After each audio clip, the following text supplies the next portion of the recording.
네, 오늘 저는 아연을 잘 눌러치는 방법에 대해서 설명을 드릴까 합니다. 어떻게 보면 드라이버 비거리가 아마추어의 가장 큰 로망이라고 한다면 드라이버 이제 잘 맞아요.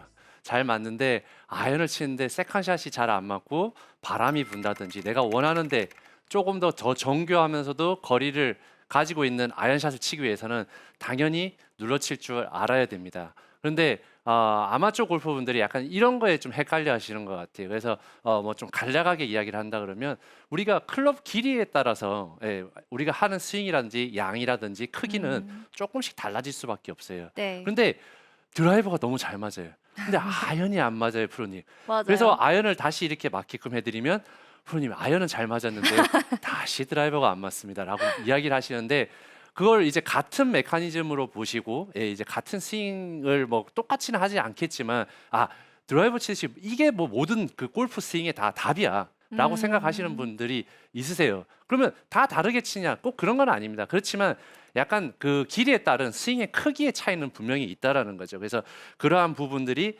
좀 잘 돼야지 훨씬 더 공을 잘 눌러칠 수 있는데 제가 첫 번째 오늘 준비했는 공을 더 잘 눌러치기 위해서 해야 되는 이거는 뭐 아마 모든 분들이 알고 계시는 동작이기도 하고 거고 모든 그 티칭을 하는 프로님들이 다 똑같이 아마추어 골퍼분들한테 혹은 프로 선수들에게도 많이 적용을 하는 방법 중에 하나일 겁니다. 첫 번째는 코킹입니다. 아, 그래서 우리가 이 코킹이라는 거는 백스윙을 할 때 손목을 꺾이는 이러한 부분들을 이야기를 할 수가 있는데요.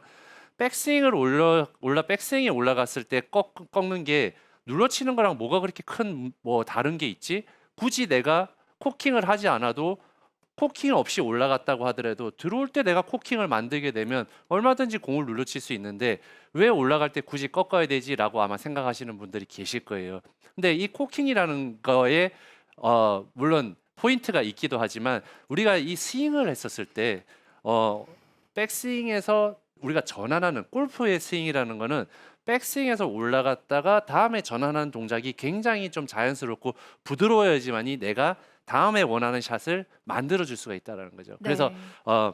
뭐 두 가지 이제 만약에 제가 코킹을 하지 않은 샷을 이 백스윙에서 다운스윙을 만든 거랑 백스윙 할 때 약간 코킹을 했었을 때 그 두 샷을 보여드린다 그러면 첫 번째는 약간 코킹을 살짝 한 상태에서 백스윙을 올려서 공을 눌러치게 되면 네. 굿샷. 좀 뭔가 내가 굿샷. 더 자연스럽게 뭔가 흘러나가는 듯한 느낌의 다운블로를 칠 수가 있다는 거죠. 그렇기 때문에 네. 더 훨씬 공을 잘 좋게 눌러칠 수가 있는데 제가 방금 말씀드렸듯이 코킹을 그렇게 크게 안 한다고 해서 공을 못 눌러치는 건 아닙니다. 하지만 뭔가 없는 상태에서 지금같이 급격하게 뭔가를 내가 손목을 만들게 되면 전환하는 동작이 모션이 굉장히 너무 상극되는 그런 동작들을 가져갈 수밖에 없다는 거죠. 그랬을 때 과연 우리가 공은 눌러쳤다라고 이야기는 하지만 그 방법이 과연 옳을까?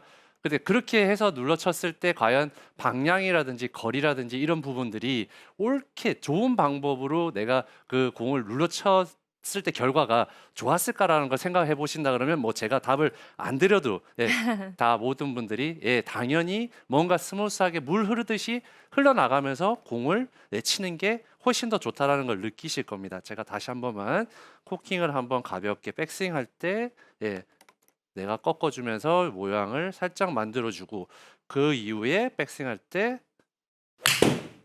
굿샷. 굿샷. 뭔가 임팩트가 하면서 단단하게 맞는 오, 느낌이네요. 네. 그 소리가 들리셨나요? 그럼요. 그래서 백스윙에서 이런 전환할 때 그런 부드러움 우리가 뭔가 일관성 그러니까 눌러치게 되면 공이 급격하게 이렇게 강하게 맞기 때문에 거리가 들쑥날쑥할 수 있는 그런 위험 요소들이 분명히 있습니다. 그렇기 때문에 그런 손목의 코킹을 좀 해주시면 좋은데 결국에는 이제 공을 눌러치기 위해서 아마추어 분들이 좀 많이 실수를 하시는 부분들이 제가 한 가지 꼭 오늘 포인트로 가장 중요하게 좀 포인트를 꼽아본 부분들이 있는데 부분이 하나가 있는데요. 오른손 그립입니다. 오른손. 네, 오른손 그립을 많은 아마추어 골퍼분들이 내가 눌러쳐야지라고 생각을 하셔가지고 오른쪽 그립을 이렇게 많이 맞아요. 엎어서 잡으시는 분들이 네. 굉장히 네. 많으세요. 근데 이렇게 엎어 잡으면 안 되나요? 라고 아마 분명히 질문들 하실 거예요. 내가 더 오른쪽 이 손이 내가 오른손 잡이기 때문에 공을 더 눌러치기 위해서 내가 오른손이 약간 이렇게 덮어져 있어야지 잘 누를 수 있지 않을까요? 라고 아마 생각을 하시는 분들이 많으실 거예요. 근데 배제이 프로가 아까 제 드라이버에서도 이야기를 했듯이 우리가 공을 맞을 때 아무리 쇼다이언이든지 롱아이든지 미드라이든지 똑같은 동작이 하나가 있는데 내 어깨가 이렇게 나가서 맞는 거는 그렇게 좋지가 않습니다. 물론 드라이버만큼 훨씬 더 뒤에서 남겨놓고 맞지는 않지만 내가 오른손이 많이 이렇게 덮어져 있게 되면 실질적으로 맞을 때 클럽 페이스가 훨씬 더 많이 열려서 맞아요. 네, 그러니까 생각했던 것만큼 내 헤드가 지면에 더 눌러지면서 우리가 오른쪽을 세우니까 더 서서 잘 눌러 맞겠지라고 생각을 하실지 모르겠지만 오히려 더 오른쪽이 덤비게 되면서 클럽 페이스는 더 열려 맞을 수 있는 확률이 더 높아집니다. 자, 그러면 엎어놓고 안 덤비면 되잖아요. 라고 아마 이야기를 하실 거예요. 자, 그런데 내가 엎어놓고 오른쪽이 안 덤빈 상태에서 가져 들어오면 어떻게 되죠? 더 열려요. 네, 똑같이 열립니다. 이 클럽 페이스가 이렇게 열릴 수밖에 없는 이유는 오른손에 있어요. 그렇기 때문에 오른손을 너무 많이 엎어 잡게 되면 내가 생각했던 것만큼 절대로 이 공이 눌러맞지 않는다라는 게 저의 오늘 눌러치는 가장 핵심적인 포인트라는 거죠. 그렇기 때문에 내가 공을 올려치는 것도 오른쪽 어깨가 잡혀야 되지만 내가 공을 더 눌러칠 때도 오른쪽 어깨가 잡힌 상태에서 손이 끌고 들어와야 되는데 오른쪽 손 그립이 엎어져 있어가지고는 이렇게 절대로 끌고 들어와서 맞출 수가 없다라는 거예요. 빨리 풀릴 수밖에 없습니다. 그렇기 때문에 공이 다 걷어맞는 그런 상황들이 많은데 그러면 오른손 그립은 어떻게 잡는 게 가장 좋으냐라고 제가 말씀을 드리면 지금 제가 이렇게 왼손을 지금 옆에서 이렇게 보여드리는데 왼손의 이 엄지 손가락 부분, 엄지 손가락의 바깥쪽 부분이 내 오른손의 생명선, 여기에 있는 생명선과 같이 이렇게 겹쳐진다는 느낌으로 그립을 잡아주시는 게 가장 좋습니다. 그렇기 때문에 이거를 좀 잘못 잡으셔가지고 오른손 그립이 많이 올라오시는 이런 분들이 있으세요.